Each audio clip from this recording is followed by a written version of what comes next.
18th, 2024 shall come to order. Please rise for the Pledge of Allegiance.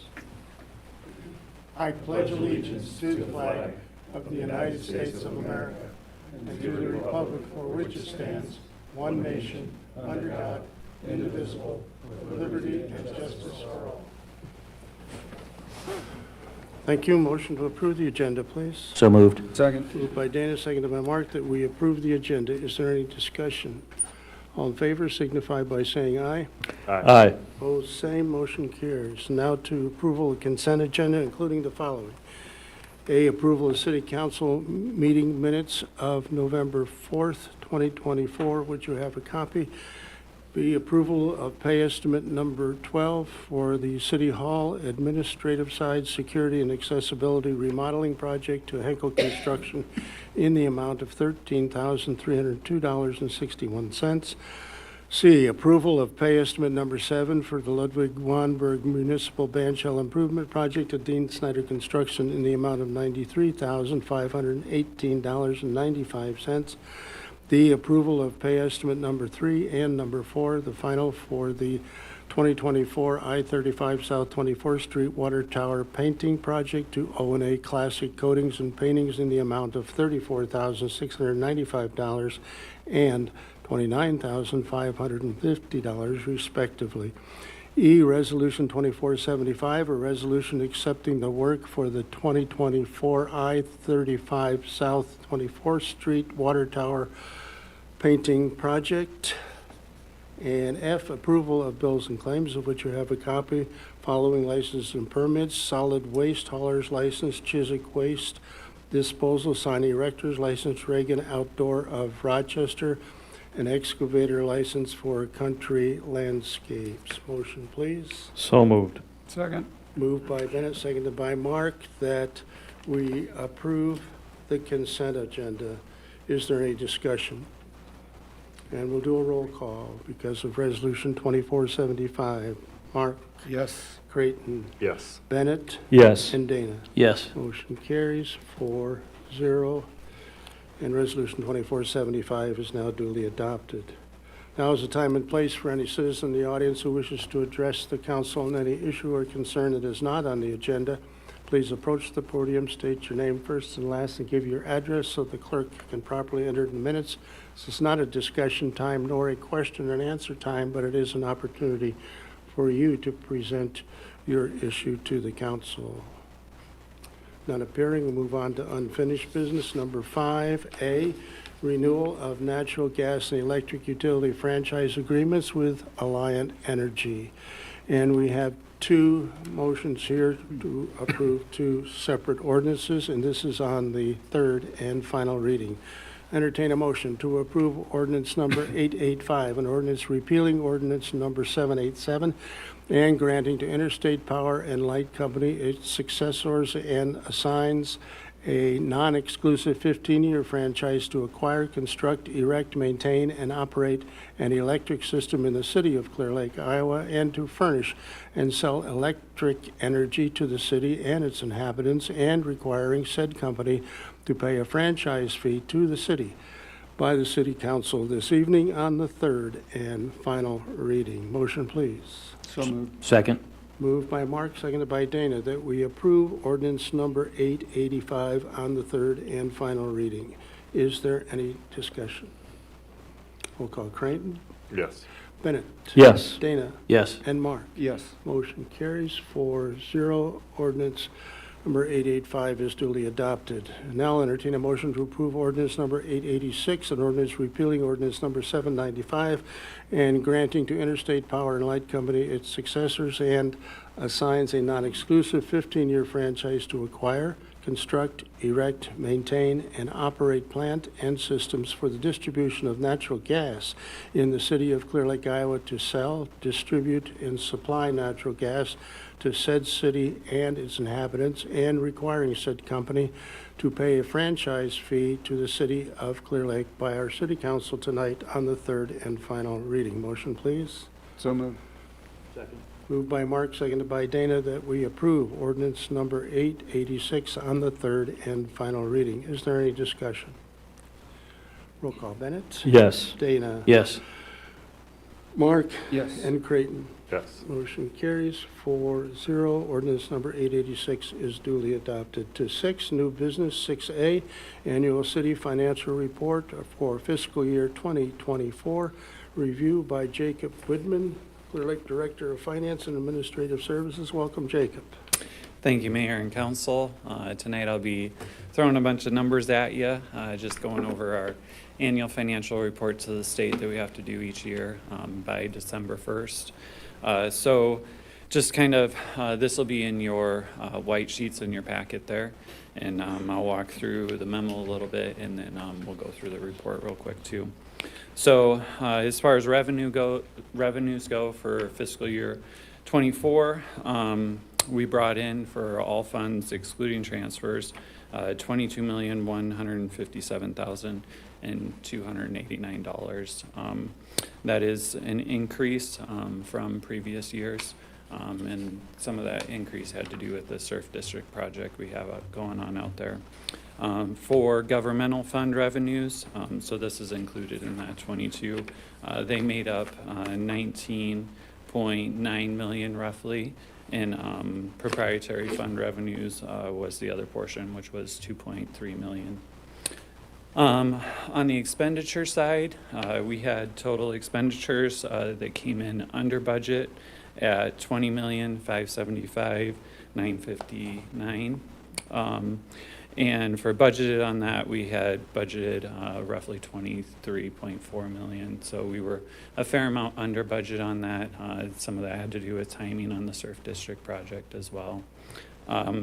For governmental fund expenditures, we were at 17.9 million, and for proprietary, we were at 2.6 million.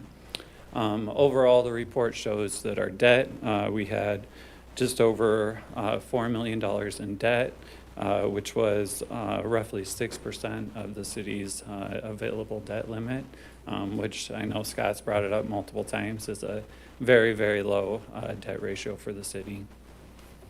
On the back side of that page there, it just kind of gives you a little bit of reference of how our expenditures and revenues have compared over the years. As you can see, they've kind of slowly increased over time. Some of that's just you have inflation from year to year, and then and also a growing tax base here. And you kind of see a big jump from 23 to 24, whereas in 23 our revenues were just under 18 million, and then they jumped up to that 22, but kind of, as I mentioned, some of that had to do with the surf district project. And when you do a big project like that in town, you're going to see your revenues and your expenses go up in relation to that project. So just down in the summary then, in general, it was another good year for the city. Our ending balances for governmental funds was $16,576,23, and for proprietary funds was $27 million and some change. And just as a note on that, this is on the modified accrual basis of accounting. So the proprietary funds are basically like your full accrual. So that 27 million would include like all plant and equipment, less depreciation. Whereas on the governmental side, you don't have nearly as much. You don't include all that stuff. It doesn't get accrued in. So that's mostly cash balance in that 16 million there.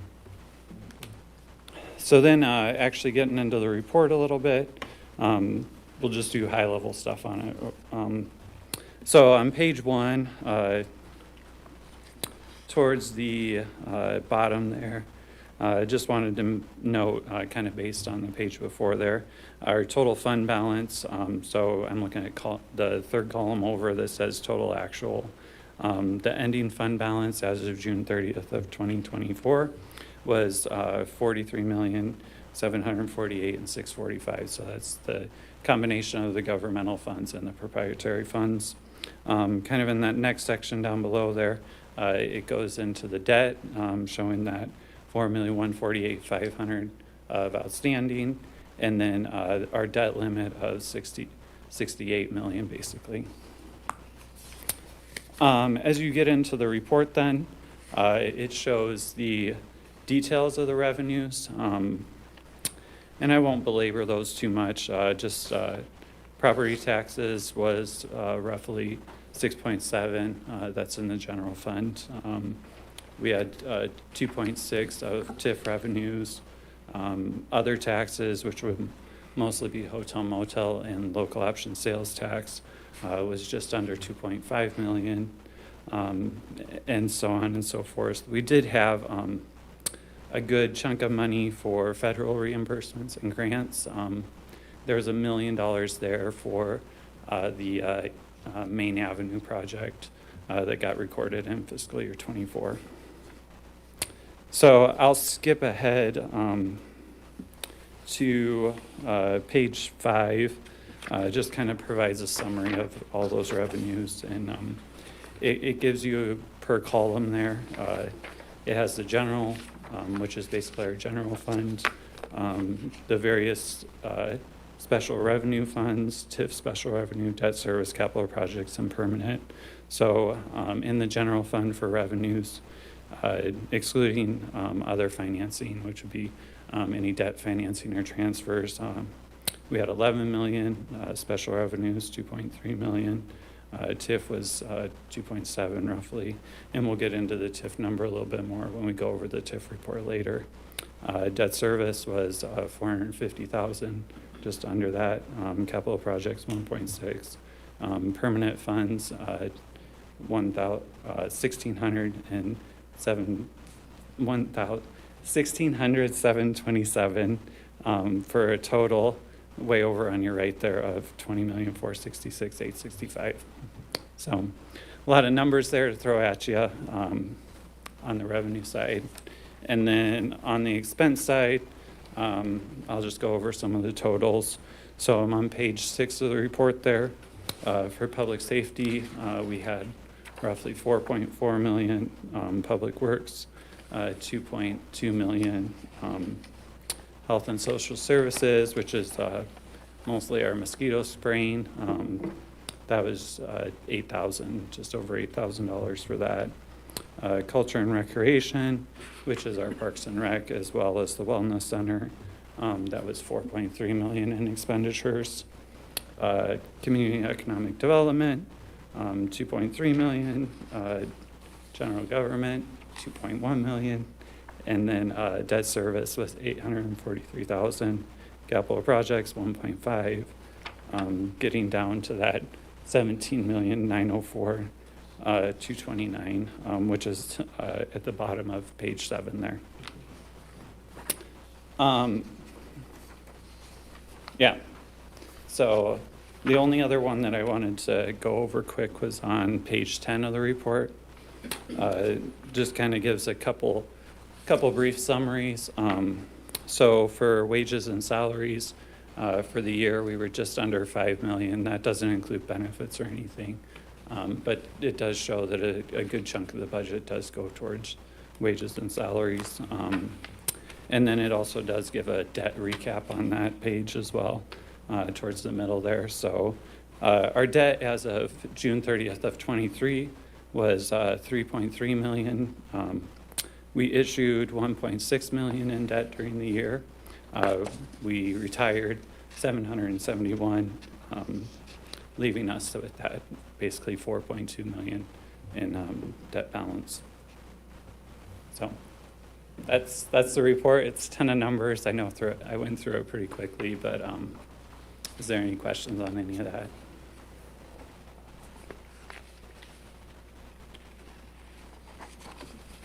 Thank you. Yep. Well done. Well done.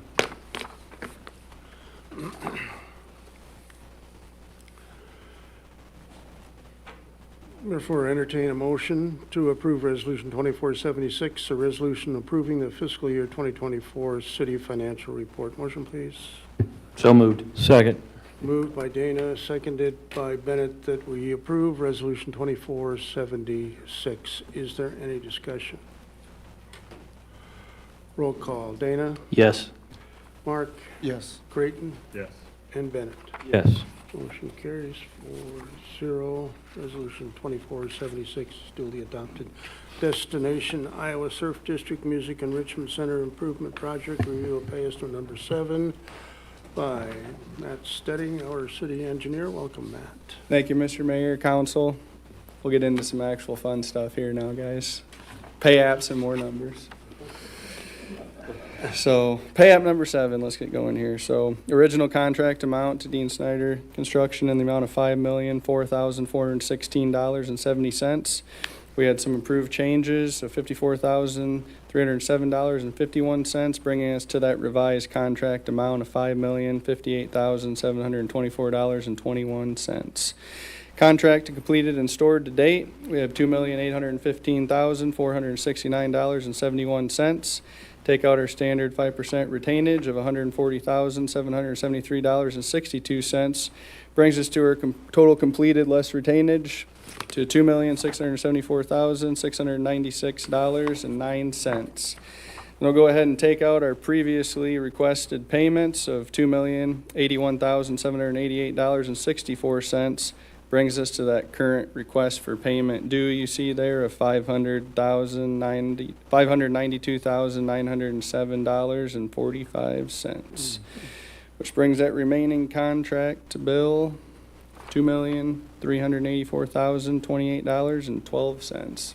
Just a quick update here. The exterior EFS on the project has been completed.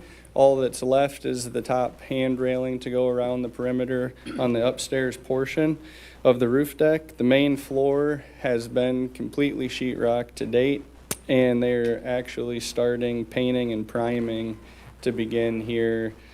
Hopefully next week is what they're projecting. Light framing is still being finished up in the immersive portion of the first lower level, as well as the elevator is currently about 75% completely installed on the main level. So as soon as they get kind of wrapped up down there, here in this next week, they're setting to start on drywall and everything upstairs. So all the electrical inspections and plumbing inspections have been completed, and they're going to start getting things enclosed on the upper level. So we're running about a month and a half ahead of schedule right now, so it's looking real good as of today. You guys have any questions for me? Time, but that's a beautiful building when you drive down North Shore in the morning and see that. Yes, sir. That exterior is just, wow, beautiful. Thank you. Thank you. Therefore, entertain a motion to approve pay estimate number 7 with regard to the Iowa Surf District Music Enrichment Center Improvement Project, the amount of $592,907.45. Motion, please. So moved. Second. Moved by Bennett, seconded by Mark, that we approve pay estimate number 7, and that's to Dean Snyder Construction Company.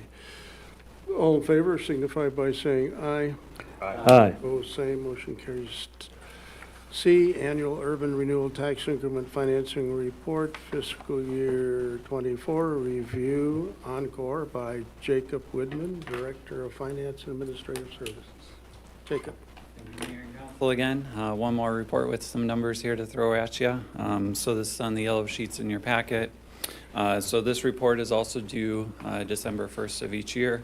It just goes over the revenues and expenses in our urban renewal TIF districts. And so for the fiscal year 24, our TIF revenues received were $2,749,578. That was just a little bit less than last year, just $6,706 less than last year. So right in line with where we had been the year before.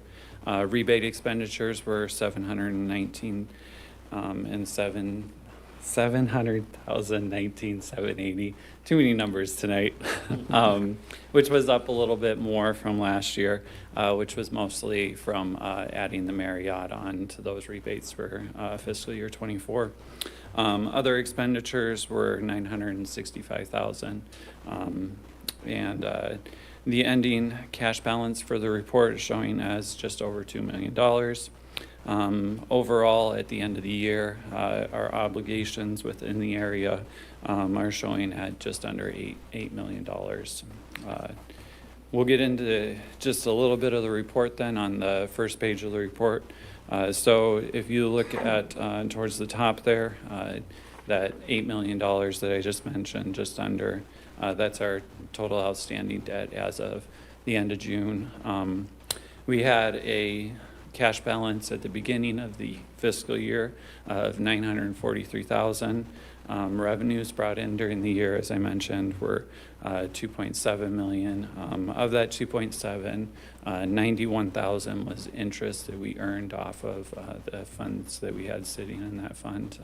So interest rates coming back up have kind of helped with some of our extra cash that we have sitting there. So it was nice to see some interest earned off of those funds.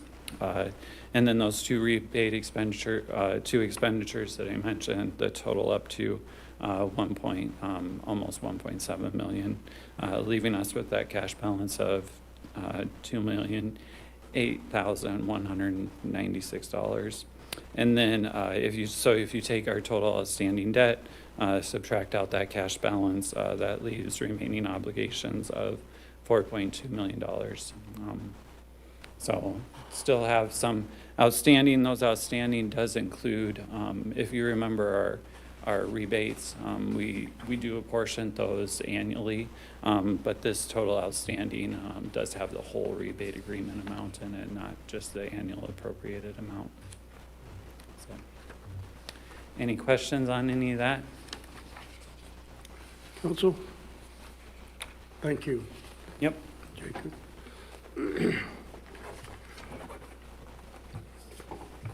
We're entertaining a motion to approve Resolution 2477, a resolution approving the fiscal year 2024 urban renewal tax increment financing. Motion, please. So moved. Second. Moved by Creighton, seconded by Dana, that we approve Resolution 2477. Is there any discussion? Roll call. Mark?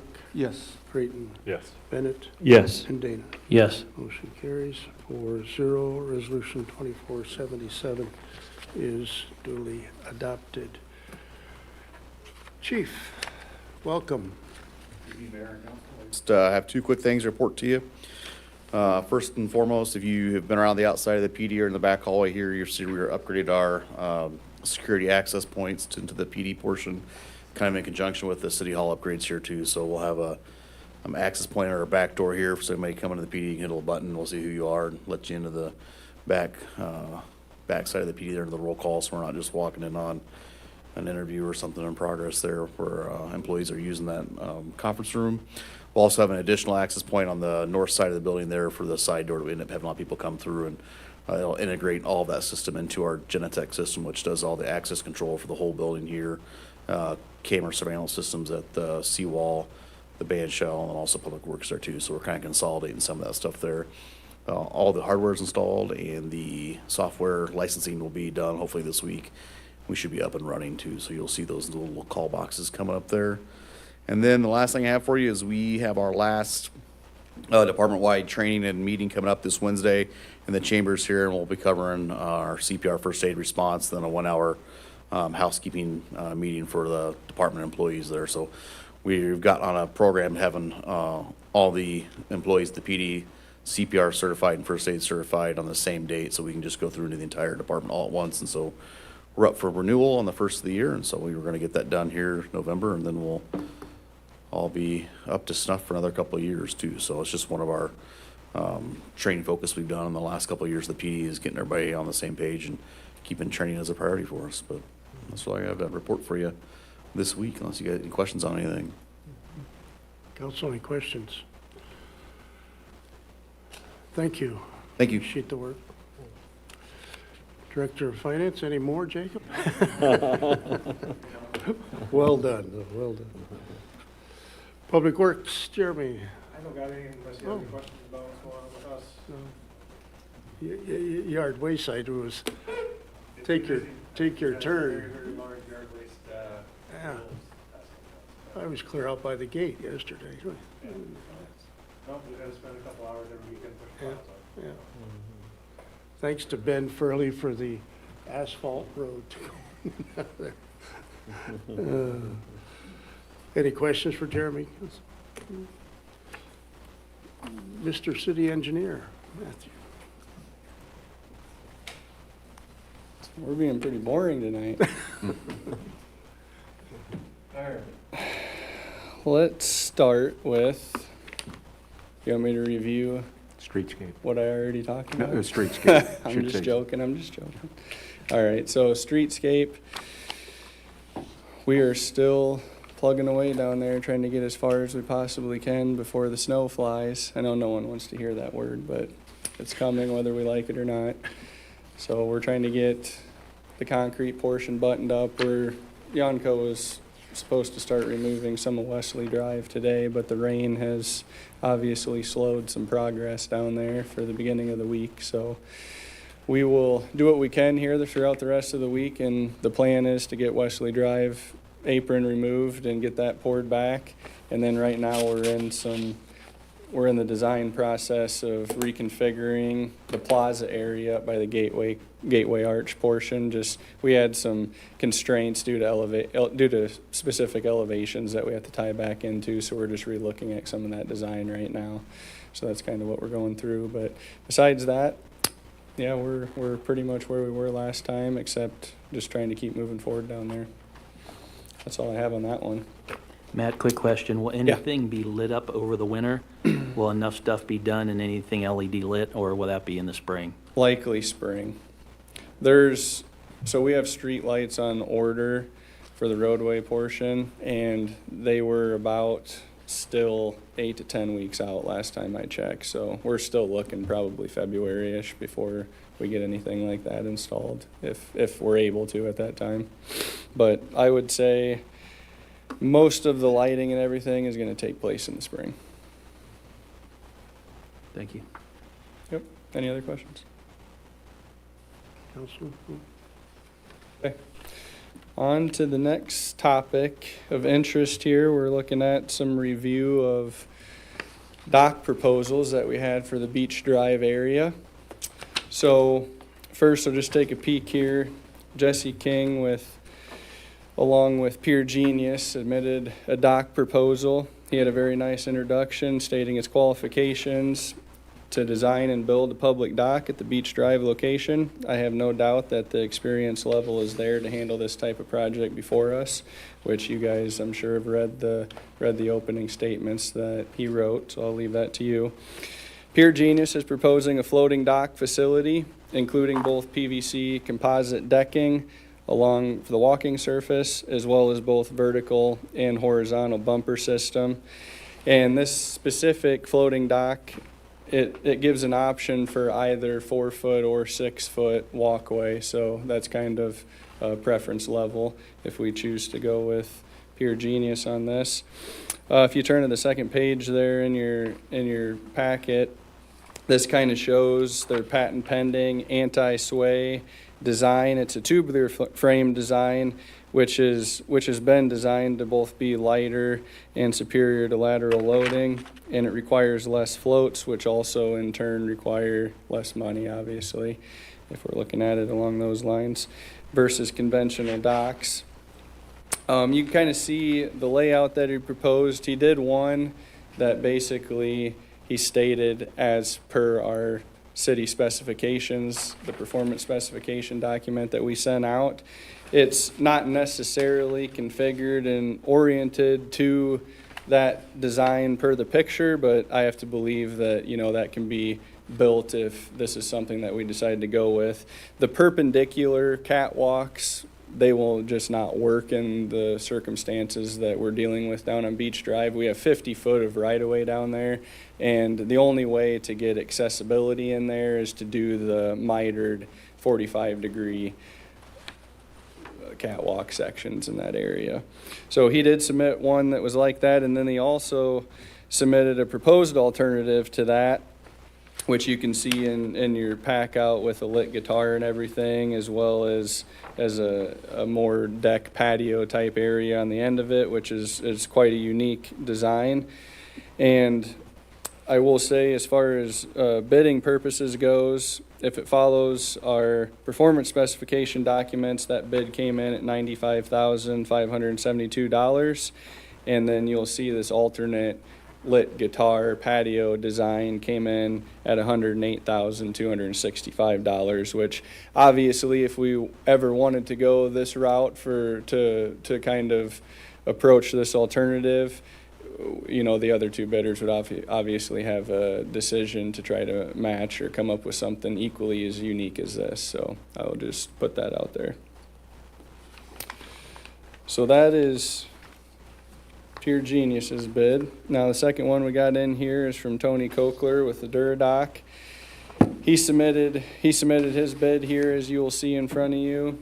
It's pretty much straightforward layout. As you can see, it has the 180-foot requirement per our performance specifications. It has the mitered 45 angled catwalks, and it shows kind of a breakdown of how many catwalks, how many actual dock sections per catwalk will be included. And it also shows the horizontal and bumper areas, as well as handrails and sloped ramp to access the beach area for ADA accessibility. So states here meets performance specifications in this bid. Total sections add up to $37,310, along with the delivery and install of an additional $1,000. And I spoke with Tony on the telephone. We had multiple conversations, and he offered kindly enough to throw in the bumpers and all the ADA specs along with railing and stuff like that as a donation to the project. So the total bid came in there at $38,310 for his portion. Matt, I gotta ask, why such a difference in price? It's a very good question you have there, Dana. The apples? I am going to say that in my professional opinion, there is obviously a material difference there that we're working with. As far as what that material difference is, we would have to get Mr. Kokler to actually explain, you know, and give justification of why we have that largest spread in this circumstance.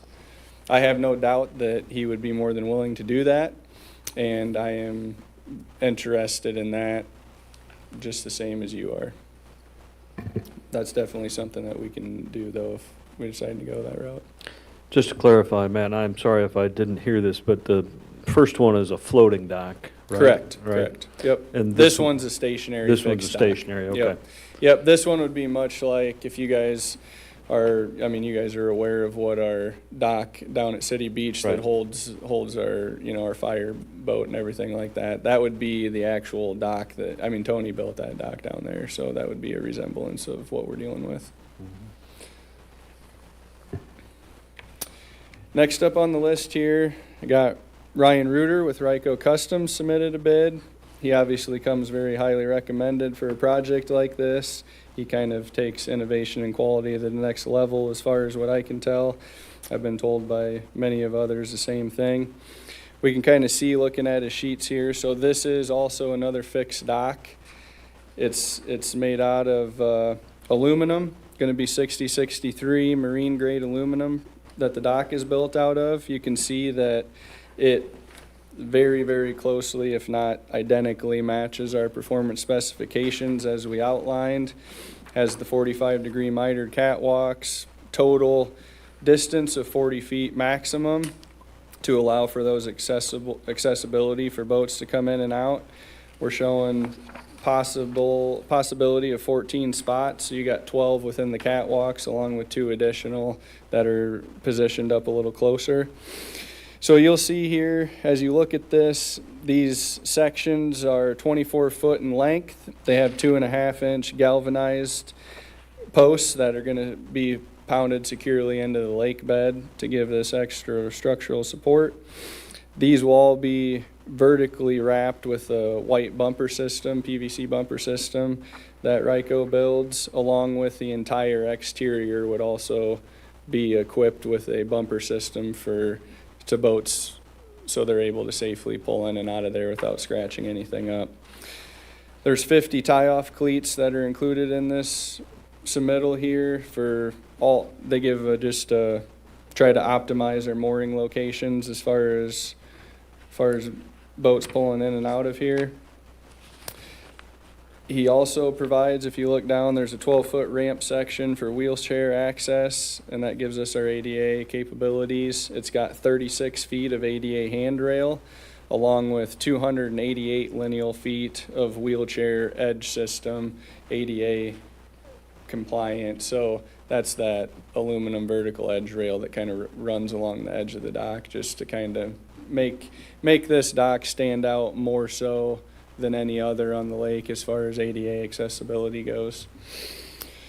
And for a walking surface, he chose the Owens Corning wear deck. This comes in a variety of different colors you can choose from. It pretty much gives you any color palette that you'd like.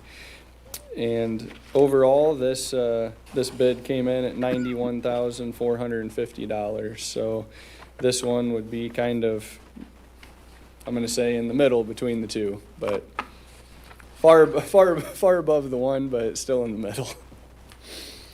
So now, as I went through all of these, it's also come to my attention that we have some other, invested partners in our surf district project that are going along with the ride with us here, and there's some possible design alternatives that could be more cost effective that I think, here we need to take a little bit of opportunity and a chance to kind of digest those and just see exactly what route that may take us, as well as look at these too. So I think we have a lot of options here to discuss. And, having said that, I think I'm going to leave it open here for you guys to ask any questions or discuss amongst us as you will. So thank you. Under the RICO one, that's essentially like the old plank and post, only it's So this not is, wood. I mean, it's a entirely fiber- different than it's the a post and fiberglass. plank. It's entirely different than a post and plank. So we're dealing with actually fully designed, and it's a commercial style truss frame aluminum dock. So there's absolutely no wood involved. The decking surface is made of the Owens Corning composite, like a composite deck surface. And then the actual post, where you would have wooden posts get pounded in the lake bed, these are 2.5-inch galvanized posts that then get covered with an actual white bumper system. And you mentioned the last option, Matt, the idea of potentially post and plank kind of approach, more of a historical or nostalgic kind of look. That is correct, sir. That's the other option that's kind of come into play here. But we don't have an estimate on that tonight. We don't have an exact estimate. That's why I think it just is, we just need to be diligent to kind of take some time and approach that as we see fit, but actually, get into some discussion of what that alternate may bring to the project. Sure, and I appreciate that. I do want to say I appreciate all three of these folks for putting a bid in and giving us some really interesting options. One question I would have for you is, I know we've had an experience on Main Street with a floating dock, and do you have a preference, or can you highlight the pros and cons here of going with a floating dock versus a fixed dock of whatever type we might choose there? That's a very difficult question you asked there, but in my personal experience in the marine industry, obviously you have a lot of these types of floating systems in the much larger commercial applications where you have big yachts and things like that like to pull in, and you're dealing with depth. And a lot of those places, they have actual bunker systems that take waves down. They don't allow large waves of substance to get into these types of marinas to where they really get to rising up and down. Now, as far as the location, I think a floating dock could potentially work in that location, given the right parameters and design and application of that. Do I think that that's the best design for that area? I am going to say likely that a more fixed stationary dock in that area where it takes a lot of wind load is going to be likely the more preferred option.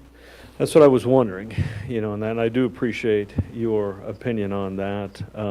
I guess one of the things I liked about the Ryko custom dock, if you could comment a little further, is just the ADA compliant stuff looked very attractive to me, and how that's designed on this dock, and maybe you could add a little more color on that aspect of it.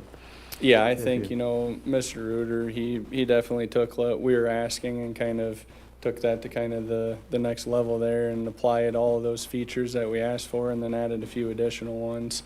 And I really think, if this ADA approach is the route that we're going, it really will stand out in the area as far as, the accessibility portion of what this dock adds to the community, and, all the capable transient boats coming in and out. That just gives, more availability for different situations like that to everyone that wants to come and be a part of this area and view it and take in everything that the area has to offer. So I think it adds a great aspect to the overall design and layout of everything.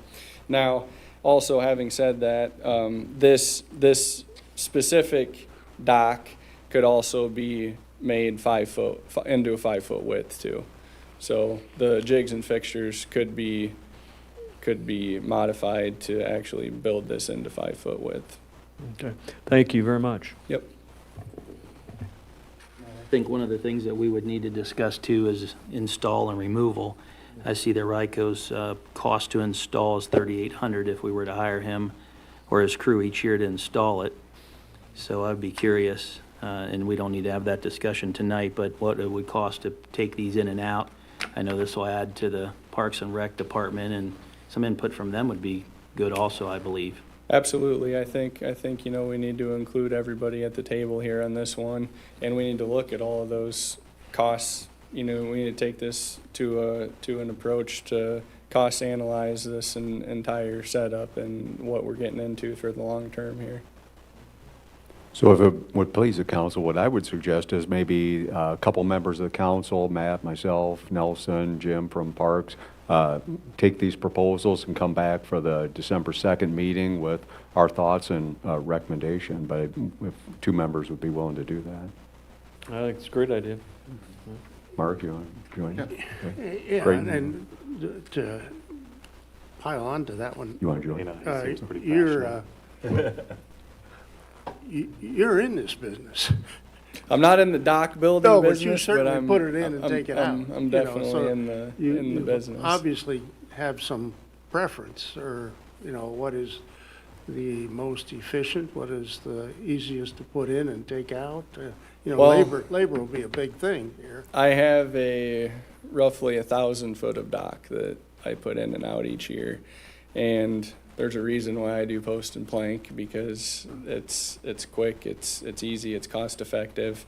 I would love to put aluminum out there. The fact of the matter is, I can't charge more money for people to walk on aluminum versus wood. So if I had my option, I would love to put aluminum out there. But that comes for my application. It's a little bit, it's a little bit different to look at because, I have a very mucky bottom where I am, so the strain and the stress of raising and lowering aluminum docks in and out, in and out, in and out, year after year after year, that becomes a whole different ball game. Now, if a person were to use the galvanized posts and things like that, that obviously makes a difference. But I don't want to speak too much to my application just because it's not really an apples to apples type situation that we're dealing with. But I do use post and plank in my specific. Do you know what the depth will be? Very shallow. That's what I thought. 3 foot. Even at the end of it? Yeah. And you're not referencing your spot, you're referencing Beach Dock, Correct. Beach Drive Dock. Yeah, my spot, the end of mine's about 5.5 for what it's worth, but. Dana, do you want to join Mark and Matt? I would love to. Okay, good. And I don't want to belabor this, but how wide are these? Like 3 plank wide? Or if you're talking the post and plank, so we're dealing with roughly, 4-foot width. You lose a little bit just, due to the plank width, actual width of them, but we can, we're allowed to add 2 more. You might go 6 wide or 5 wide to get that width, whatever Right. suits our needs. Because I know on our street jock, they're 3 plank wide, but it's really hard, like, for an adult and a child to Yes. walk along there. You'd be dealing more of, almost a 3-foot Yeah, wide section there where, just for reference, in my commercial application, I run 4-foot wide there. On something like this with, if we're gonna be catering to extreme ADA accessibility, we may wanna go 5 or for sure 5 wide, Yeah. possibly even 6. Well, as Scott said, let's take a good look at this and, Come back on December 2nd with a recommendation. Yeah, yeah, good idea. good discussion, Mike, thanks. Thank you. Where am I now? Under mayor's report, Chad not here, Stacy's not here. I want, Bennett, you went out to the open house at Stonebrook? I did. And what, give us a little report. Sure, I'd be happy to, Mayor. Thank you. This is the project that John Snow's got going out there, and I had the opportunity on Saturday to go out and look at one of them, and I know he has sold one already. And Jake Capriva and Jenny, I think is his mom. Did I have that right? Yes. So I had the chance to chat with them briefly, and they indicated to me they'd had a lot of people through it that morning. I got there about 11:30, so it looked terrific. I think it's a great addition to Clear Lake as a housing option. So really nice to see the model home, and I'd encourage if everybody gets a chance to sometime go take a look at it. So, yeah, Yeah, thank you. you bet. One of our 4 up and moving and putting together and. Yeah, it was exciting to see a lot of interest in Part it of there, housing. so that was good. Yeah, one last thing, a lot of credit to Director Tisdall out there at the Wellness Athletic Center. The programs that he's got, at least that I see advertised, are excellent, both for adults as well as the little tykes all the way down through, and he's doing a real good job. If you see him, give him a pat on the back there. Wait for it.